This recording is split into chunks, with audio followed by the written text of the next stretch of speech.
Man, Gods of Egypt, what a mess. I mean, I didn't know who was where or what or why, and I was just totally lost throughout most of it. If you'd actually paid attention to my pre movie lecture, you'd realize that the mythology was pretty accurate.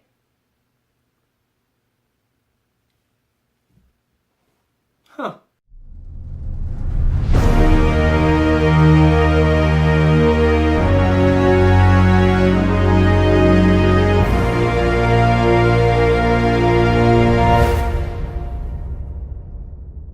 All right, hello everybody. Welcome back to Drinks and a Movie. Chris Hamker here, talking about Gods of Egypt, and today I will be starting with a drink, which is the Egyptian Martini. Now, yes, the Egyptian Martini. So the Egyptian Martini is 2 parts raspberry liqueur, 1 part vanilla vodka, and a half measure of triple sec, topped off with a easy for me to say, maraschino cherry. So here we go. So 2 parts of raspberry liqueur, shaken over ice. Man, this stuff looks like blood. 2. All right. Then we'll go to the 1 measure of vanilla vodka. 1. And a little more. And then a half measure of triple sec. All right. I'll cap this off. Give it a bit of a shake.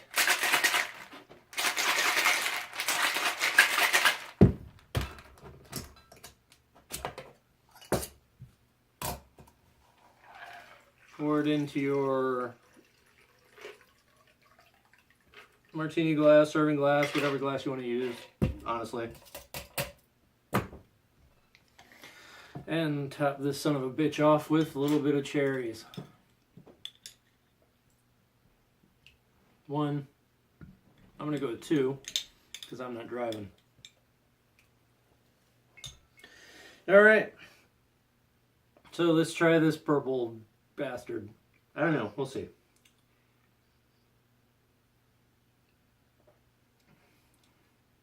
Whew. That's sweet. It's good though. It's very raspberry-ish.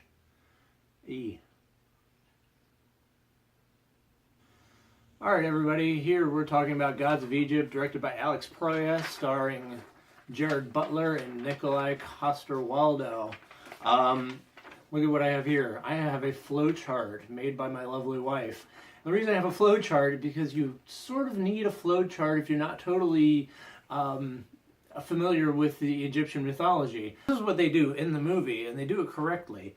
Ra is the overgod who flies around Earth and fights chaos every so often. For real Egyptian mythology. To Hathor, who's in love with Horus. But Set is also in love with Hathor. Hathor's kind of the love goddess. She's like Aphrodite almost. And Osiris is Horus's, Jaime Lannister, Horus's father, who Set, his brother, kills. Again, all Egyptian mythology and all in the movie. Flowchart to understand the movie. And it goes so far to include Set's little concubines, these little you see the giant worms in there. Well, these are his 2 girlfriends, Ammon and Astatite. It doesn't matter. The point is, all this stuff is in there, and all this stuff is very accurate. So I have to give credit to the writers, the filmmakers, and to assuming that people kind of have a bit of background on this.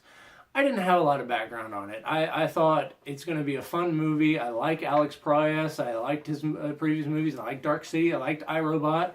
I like things that he's done. But, I mean, this is very intricate, and they really stick close to it, and I'm very impressed about that.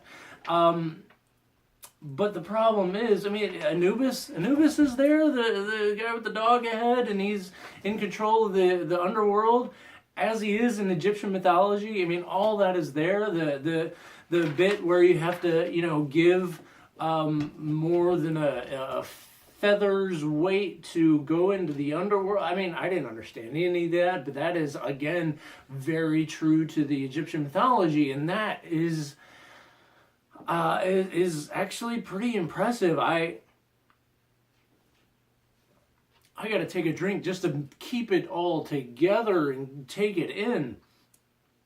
Look, I'm saying all this because I think people are giving this movie a bad rap. I think, you know, people are making fun of it because it's shiny and gold. Well, that's how the Egyptians were. Everything was coated in gold. I mean, even the gods from their mythology bled gold. I mean, everything was shiny and bright and colorful and just, you know,